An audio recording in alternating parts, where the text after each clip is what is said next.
What makes the good life the good life? This podcast is on a mission to find out. So join us as we explore the Heartland's best and most honest voices. Venture to all four corners of York County, because when it comes to quality of life, it's all about keeping it local. Brought to you by the York County Development Corporation, this is 17 County. Thank you for listening to this episode of 17 County. Please take the time to like, subscribe, and listen to our podcast. Listeners like you are what make this podcast happen, so we appreciate the continued support. We would also like to take the time to thank our members, AgriProducts, Cornerstone Bank, Best Western Plus of York, Zvela Law Offices, Ameriprise Financial Services, Acres Equipment, York Ace Hardware, York Family Dentistry, and Self Storage of York. Without these great members, we wouldn't be able to focus on the growth and development of York County here at the YCDC. All right, so today we have Lisa Hurley, who is the Executive Director of the YCDC, here with me. And she is going to be talking about just some changes that she's seen in the last 10 years, which she's been here for about 10 years. A lot of stuff has changed. So thank you for joining me today, Lisa. Thank you for having me, Emily. Yeah, absolutely, absolutely. So I know that one thing that you've really worked hard on, and we have definitely seen some growth in, is our use of multimedia marketing. Yes, multimedia marketing has been huge. So it's been 10 years coming this May that I've been here. And when we started, if you had a website, you had Facebook, maybe Twitter, you were doing okay. Our website you really couldn't find. So that alone, if anybody goes to yorkdevco.com, you can see the depth of the website, everything that's covered. But now, not only do we have Facebook, but we have very active LinkedIn, which we have to, but we're doing podcasts, which is what we're here today. We're doing videos. Once in a while, you'll see me pop on live. It's been a while, I will admit it. But just kind of doing an update of what's going on. I usually try to keep those to something pretty special. And we do talent videos, by York County, is what we call it. And those we're telling people stories. So when we use those videos, we can utilize them, but our businesses can utilize them. So if you're recruiting an employee from West Virginia, California, somebody that's tired of high tax wage or high cost areas, send them our videos, send them our podcasts. If they're an educator, we probably have an educator on our 69. I think we're up to 70 something now. That's pretty awesome. But share these resources because it's huge. We also do print, we do radio, and there's a reason it's called multimedia. We are not into TikTok yet, but we are very heavily onto social media. Yeah, absolutely. And I mean, not only are we doing all of these initiatives, they're really successful. I mean, we have a far reach, people are noticing us. Yeah. You said that we've gotten a few awards for our website and some other material. We've had on our website 2 awards from the International Economic Development Council. When we first rolled out our new website, a year and a half after I got here, and then this last year, in 2022, for our updated website, we received another general website award. We also have received an award for our workforce initiatives, which is pretty awesome. And then our multimedia with the VR videos, the virtual reality videos, and the flyover videos. And that one was specifically kind of a joint one on the industrial park that was owned by the city of York. We had done full master planning, due diligence, and concepts. And then we took those working with Olson's and Golden Shovel to create the CAD drawings, do the flyover video, and a virtual reality video. So you could watch it on the screen real easy, or you could put on a pair of goggles and step into it. We won an international award, and the industrial park's gone. It's a good thing, bad thing. Yeah, no, that's amazing. And I mean, seems like it took forever, but in the grand scheme of things, it really didn't. It went really fast. Let's put this into perspective. The city purchased the land in 17, I believe it was. It takes a little bit of time to do the due diligence. So 5 years. Wow. 5 years of getting it ready, getting it prepared, doing the marketing, and getting it sold. This next year, we should see development, construction on the... I have to stop saying this next year because we're in 23 already. I know. But yeah, the lot sold in 22, in the summer of 22, which is pretty awesome. Absolutely. And I mean, obviously we're working on growth. We're bringing businesses in. We're working on talent recruitment. What are some of the other initiatives that we're taking right now to not only make this a great place to live, but make it desirable for families and businesses and, the whole spectrum? Well, one of them, we're going to start with the one that you've been helping with. York County, just like every county, every community across the nation, has a child care gap. It's quite honestly a broken system.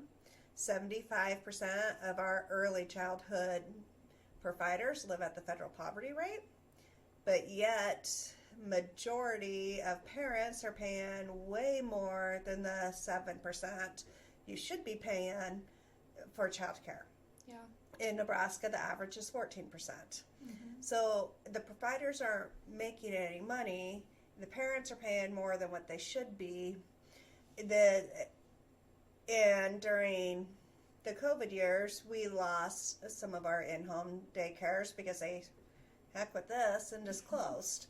So we have a gap. It's actually gotten smaller in York County, but of over 300 spots from birth to 5. And why is that so critical? Because our children, that's our future generation. It's our kids, our grandkids, all of that, but they're our future workforce. And their brains are 90% developed by the time they're 5. Absolutely. So if we want a quality workforce in 20 years, we have to be taking care of our children now. We have to be providing the stimulation. We have to be providing the safe, solid environments. Whether that's someone that wants to stay home with their kids, or it's somebody a single mom that needs a spot for her children while she works, or it's a 2-parent household. Right. Most households, I don't know percentages, and I'd get myself in trouble if I tried, but there's a lot of people that both parents work. So it's something, if we don't solve where are our kids going to go, our young kids, it's a different stage of life than I am. I'm going to be an empty nester soon. Yeah. But if we don't solve where our kids are going to go for that first 5 years, that keeps people out of the workforce. Yeah, absolutely. And I mean, going at a little bit of a different angle for the parent side of things, not having adequate daycare makes it so you have to leave work more often. You're going to be late. You're going to have missed hours. You're not going to be focused. Sometimes you might not go into the workforce because you can't afford daycare. I mean, there's so many different aspects that are providing roadblocks to our businesses within York County because we just don't have enough. The daycares that we have are great. They're fantastic. They're wonderful. But we just don't have enough. We need more seats. We need over 300 seats. Exactly. And our existing child care providers just can't create 300 more seats. Who's going to staff it? So there's a lot being done very creatively throughout the nation. We're working on it really hard, but we did a survey, and I think it's up on our website. Emily has it for anyone that's interested. Yes, I do. But 75% of the employers who responded, they had been impacted through their employees. Whether they weren't able to hire somebody, their employees were missing hours. or they lost an employee because they could not find childcare for a new baby. So that's 75%. That's a really big number. When you think about our industries, our businesses, our retail, if you can't find the employees and you have people that want to work but they can't, that's a barrier that has to do with growth. Yeah, absolutely. And I cannot wait until the day where you get to run with the childcare completely, Emily. Well, I'm working on to it. Give me a little bit of time. No, I have grown to love it. I mean, I have two small daughters at home, so being able to actively work towards not only helping our businesses within the area, but also making a somewhat safer, better, more educational environment for them is really important too. I mean, we lucked out with who we send our kids to daycare to, or childcare to, but not everybody can be that lucky. Yeah. And you never know what opportunity is going to be out there if I have another child. And, you know, not technology, the language of all of our industries. I mean, if you're listening to us, you hear us struggling with childcare and daycare. Well, our childcare providers, they're businesses. And this is something nationally we're trying to turn the words to childcare providers and not daycare. It's something we've been working on since summer of 22 when I first heard it in some training. But even here internally, we still struggle with it. So out in the community, just remember, you know, our child care providers are they're hardworking professionals who they're business owners. They have to do ongoing education classes every year, and they're wonderful people. We just don't have enough of them. But we don't have enough in any field. And actually, that kind of leads me to something else that we've been working on is innovation. You know, innovation, AI, artificial intelligence, robotics, they're never going to replace people. But what they can do is allow a business to use one machine to maybe do the work of 8 people. And the person that's running 1 or 2 or 3 machines gets trained up, so they're getting paid more, they're higher skilled, which we want quality jobs. And the company is able to produce more product and export more product. So it's the technology culture that we're seeing, the change right now is pretty exciting, and we're seeing a number of expansions that are happening because of it. We have, I want to say it's about a $20 million expansion in one of our facilities happening, and the machines are just mind-boggling. And they'll be adding probably about 20 jobs.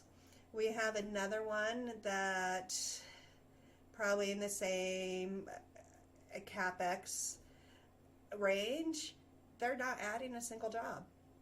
Wow. And so I mean, it can really help with, there's staffing shortages everywhere. I think we're all aware of that at this point. Everybody knows about it.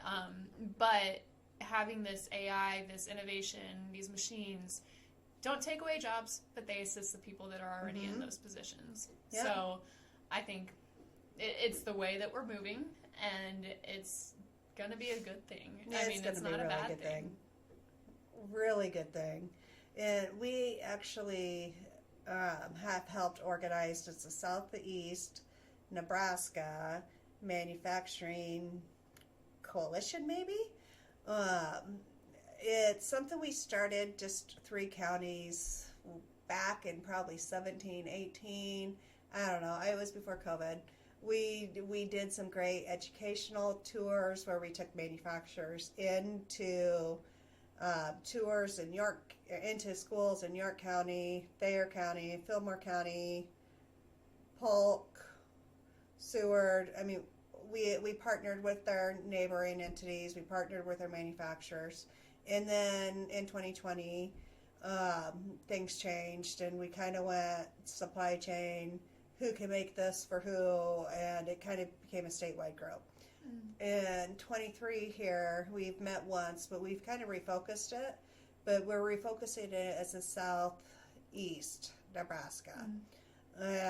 So if you're a manufacturing employee, a manufacturer that wants information, and for some reason you're not getting the emails, let one of us know. But that is really wonderful because, I'm getting this from China, and you can make it for me. So that helps with the supply chain, and it helps strengthen our businesses within the region. And one of the coolest things is that I saw before it went statewide is it was actually Champion here. The plant manager at the time said, I can get gloves. I can get masks. I'm having no issues with this. And our smaller manufacturers were having issues. He's like, let me order more. And so by working together, that partnership, that collaboration, it's pretty amazing to see what happes. Yeah, and I mean, I don't know how many people would agree with me, but I think that's the Nebraska way. I mean, we look out for each other. Yes, there's going to be some friendly competition like there is everywhere, but all in all, we want everybody to succeed. So that's, I love it. It's kind of cool. Agri products. With McLean's, they were having a problem with one of their machines when they were under construction for their meat locker and processing facility. And Agri products, like, we can help with that. They custom designed it. It's one of the few pieces of product that's not made by a national company, but it's pretty cool. Yeah, it is really neat to walk around and see all those labels or logos of businesses within York that you just never really put two and two together. Yeah. Like, for example, I was talking to someone from Cyclone Air in one of the previous podcasts, and he was talking about how, look around this room, the paint on the walls, the carpet on the floor probably touched our facility in some way, some shape. And that's amazing. I mean, you just don't put that stuff together. No. Anyone that's listening to this, I'm talking about touch points, anyone that's listening to this, if you have been on any type of plane, there's a safety piece, and I am not even going to try to come up with the name, but there's this piece that is made here in York, Nebraska with Collins Aerospace. And it has to do with the dropping of the tires or something, the landing equipment during emergencies. But they do more than that. But I think that's so cool that one piece of equipment goes in planes across the board. Yeah. It's here. It's amazing. Yeah. Yeah. And you would never know until hopefully you never have to see the landing of safety equipment. Hopefully that's not going to be in your immediate future. But, I mean, you don't really realize it until someone tells you. Yeah. But it's phenomenal. Plane that landed in the Hudson River, I have talked to people out at Collins about that. That's their piece was part of what made that possible. Man. It's not the only piece. Don't get me wrong, I'm not going to claim credit for everything for my businesses, but it was a piece that made it possible, which I think is very, very cool. My name is Don Freeman II. I'm President and CEO of Agri Products in York, Nebraska. We are a manufacturer of quality equipment, grain handling, food storage, food service. And if you ever want to get a hold of us, you can get on our website or you can contact us at 402-362-5500. Thank you. We have some other stuff going on too that we are really trying to tackle head on because once again, there is, for example, a housing shortage everywhere. It's not just us, but we've seen the need and we've seen how it impacted our businesses, so we decided to do something about it. So do you want to talk a little bit about that? Yes, Ironically, one of my mentors in my early years in economic development, when I was looking at York, told me not to bring up housing in York because it would get me fired. Oh, jeez. Wow. So that's 10 years ago. So prior to me being here, we in the 2000s had done some on housing, but it was not our focus. It's part of our strategic plan now, and it came from the data. It came from businesses telling me that they were able to attract employees from out of state that walked away because they could not find housing. So we took that into a housing study. We've made progress. We were able to bring in some people to partner on a low-income tax credit project, which was the duplexes in the city of York on 19th Street. We were able to recruit a developer for our rural workforce housing fund that created the York Creekside apartments. We've provided some technical assistance out in other communities as they work on putting together developments, and that's always fun. When Henderson actually got their land under control, that was fun.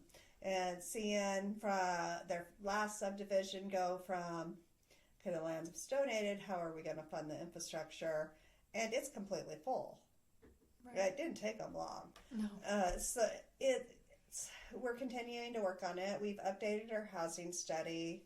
It was January of 21, I think. It might have been January of 22. It kind of blurs.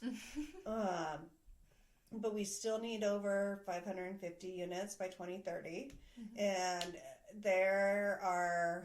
we're going after more grant funds. We'll see if we receive them or not. We worked with the County of York and the Southeast Nebraska Development District to put together an application to the Department of Economic Development for an owner-occupied rehab grant.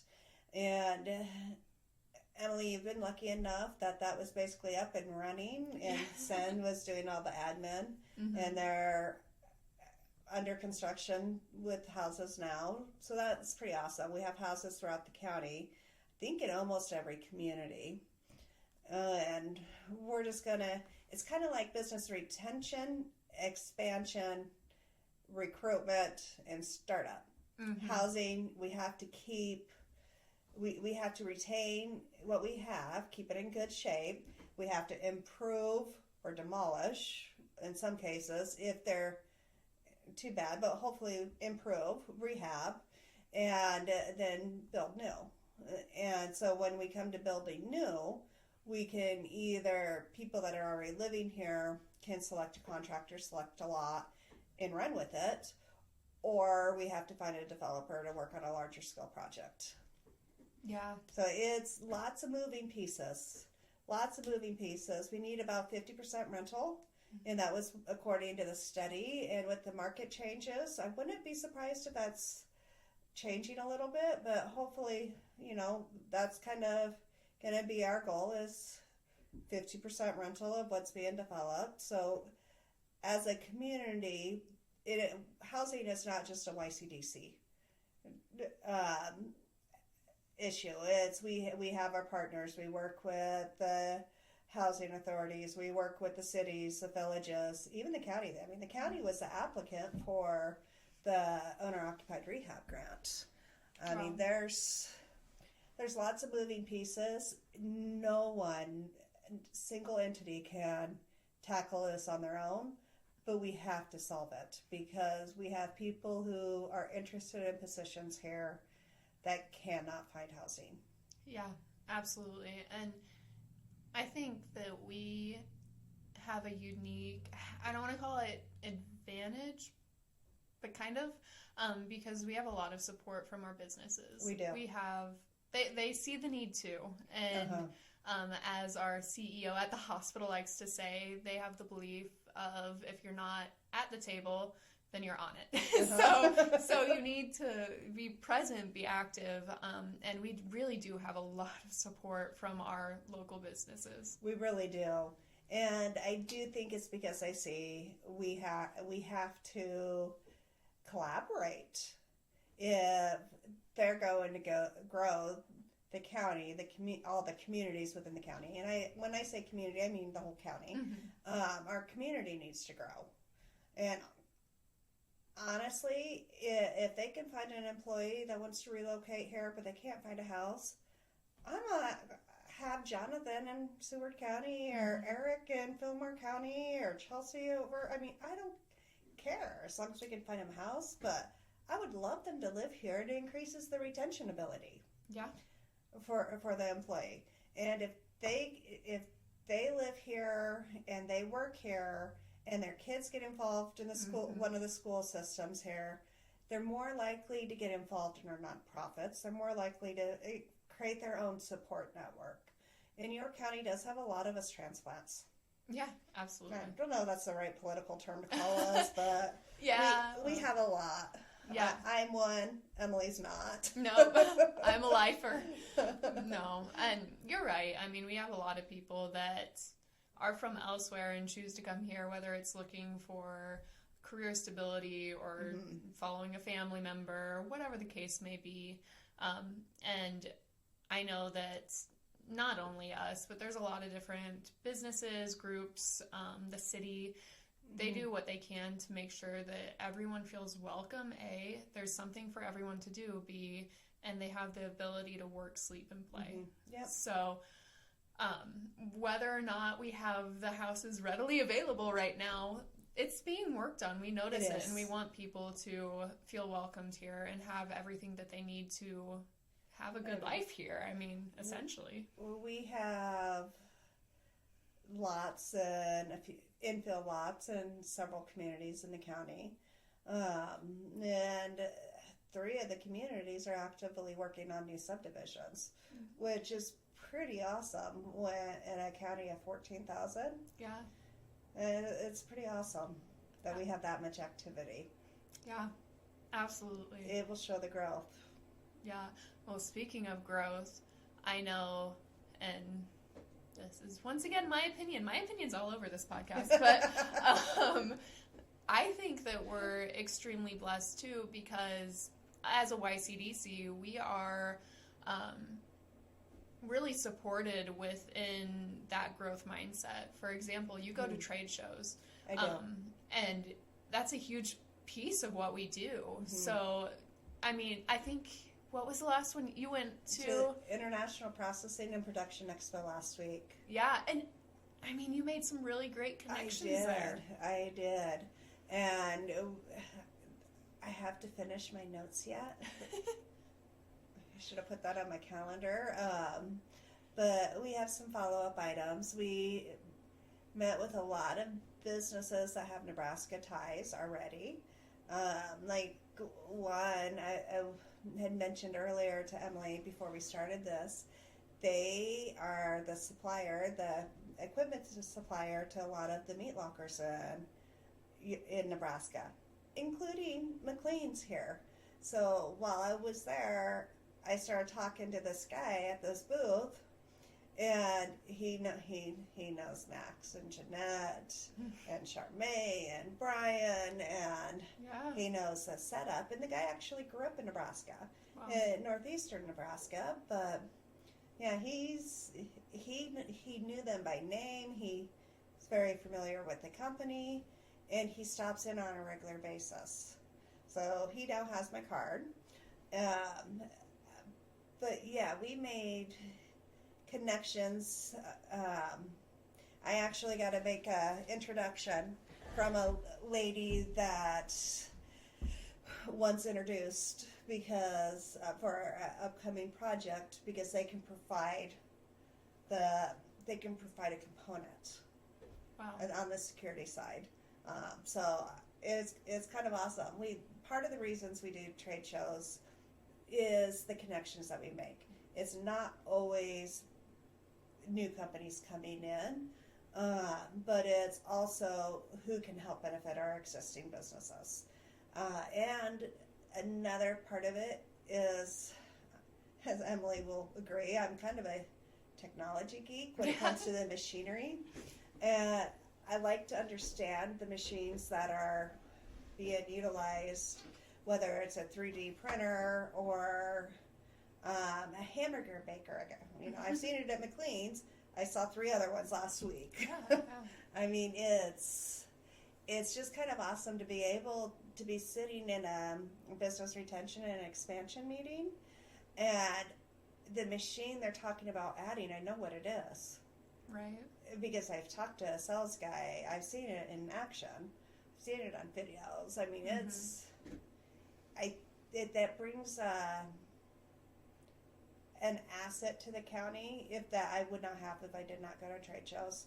Because if I can't interact with it, I'm very much a hand. I love to read, but I like to see it. I like to touch it as well.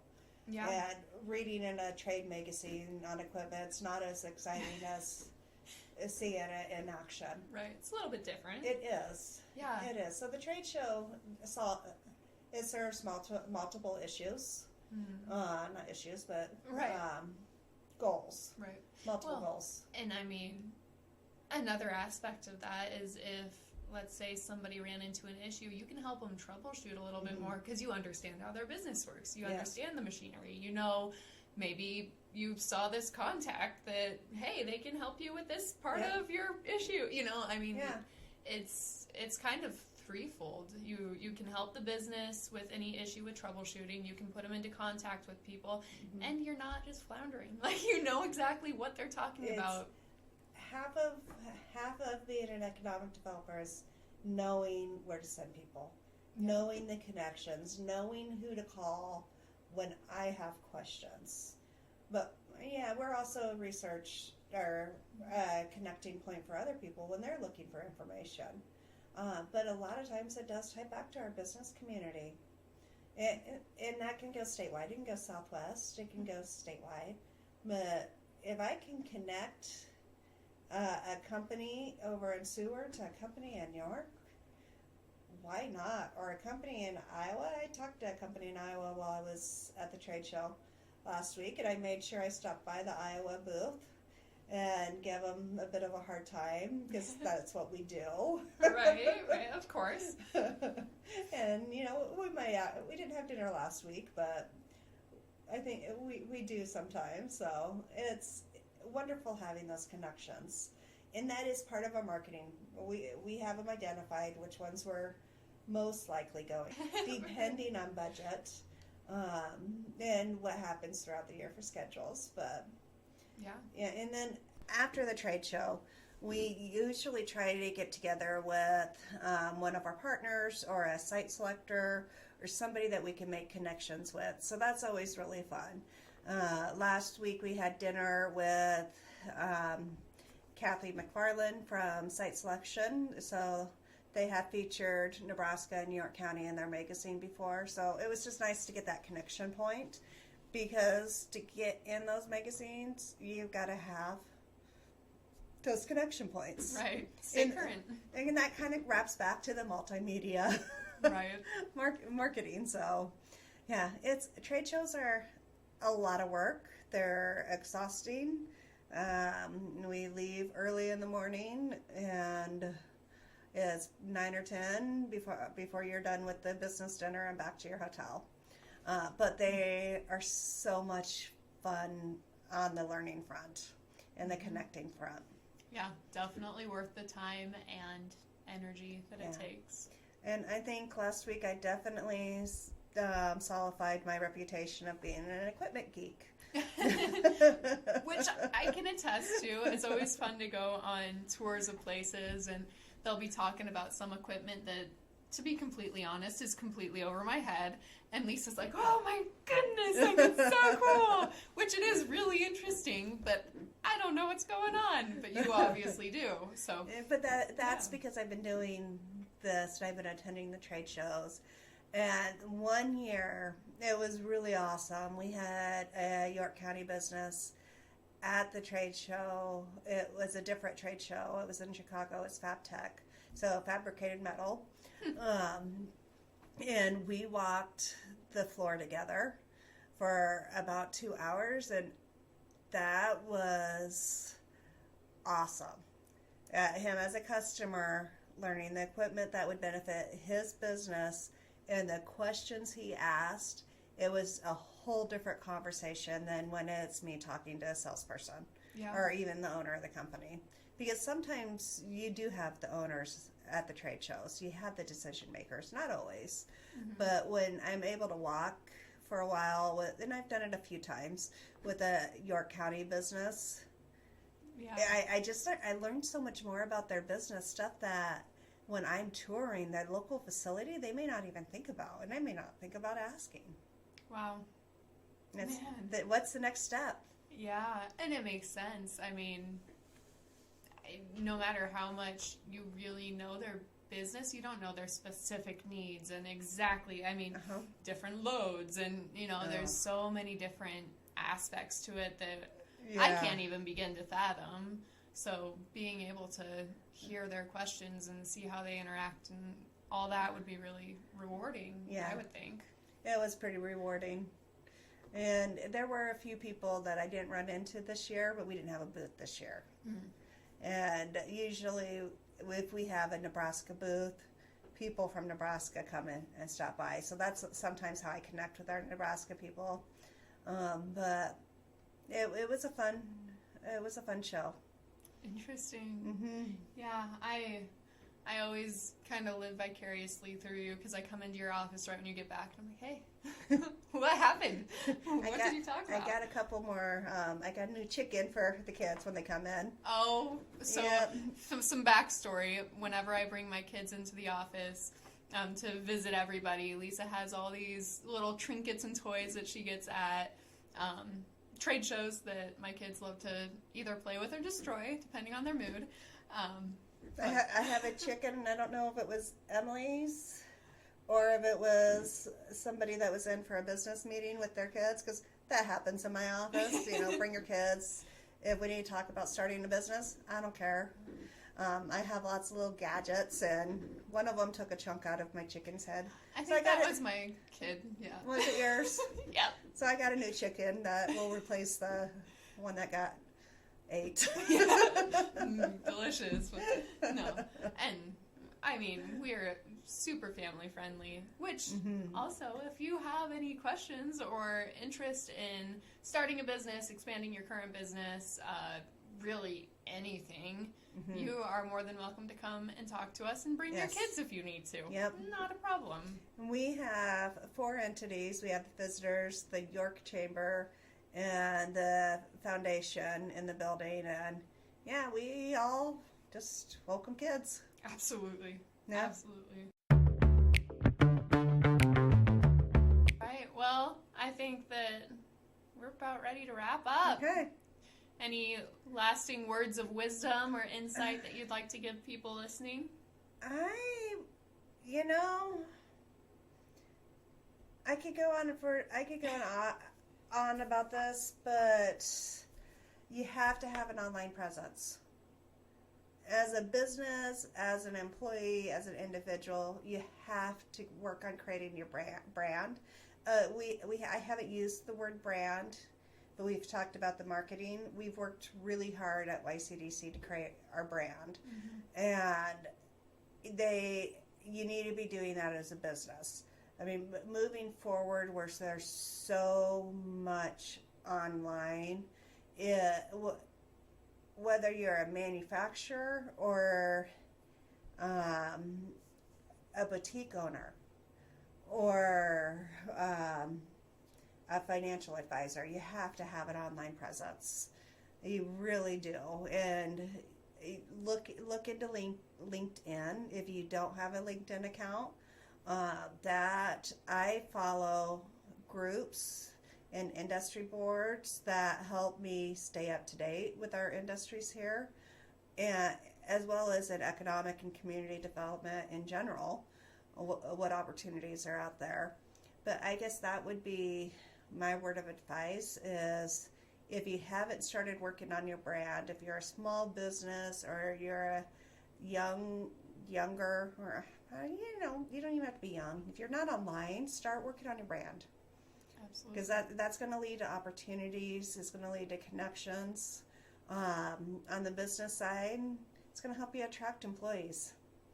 Because the employees that are searching are most likely searching online, and they're checking the company out before they even consider applying.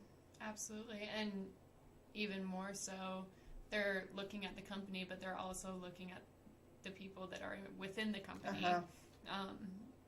I kind of knew you just from living here my entire life, but before I worked for you, I Facebook stalked you. I'm not afraid to admit it. I mean, I looked you up, and I would expect no less. Right, I looked up other staff or employees that work here, because if you see a abundance of, oh, I love my job, or happy birthday cake with all of your fellow employees and that kind of stuff, that shows that it's a really healthy culture and that you're going to be cared about.